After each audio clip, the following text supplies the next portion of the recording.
It's a tough place feeling like you don't fit into the ways of the world. But being other was a box I was used to checking. But you don't need to have a purpose to be successful.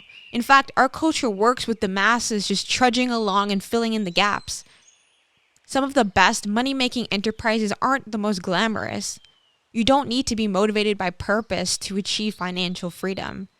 Still, this idea of purpose clung to me.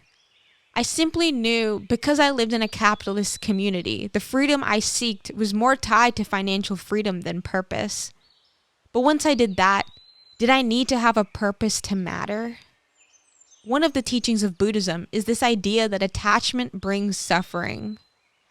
Was my attachment to my body, its identity and story, bringing me suffering due to this guilt of feeling like my life is only valuable if it is purposeful?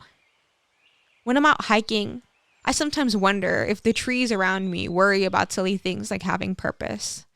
Did the ants have a concept of failure? From my human experience, I think no. They exist in this ever-changing present, a place I so desperately needed to return to. I knew in the grandness of time, the pressure I'm putting on myself to figure out what I needed to do with my life is ridiculous. Like a tree that falls in a forest with no one to hear it, what was my life without a stream of consciousness there to experience it?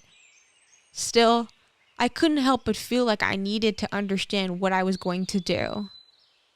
If there was no point in being alive, I could just die. But I choose to live every day. So what was I going to do with that decision? If I was choosing to live, I really wanted to experience the fullness of the human experience.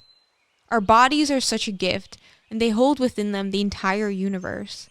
Yet so many of us feel like we need to go outside of ourselves to feel whole and worthy. To understand my purpose, I first had to understand myself through my body. I had to understand the story of how I came to be, and I had to put my upbringing into context of the wider collective.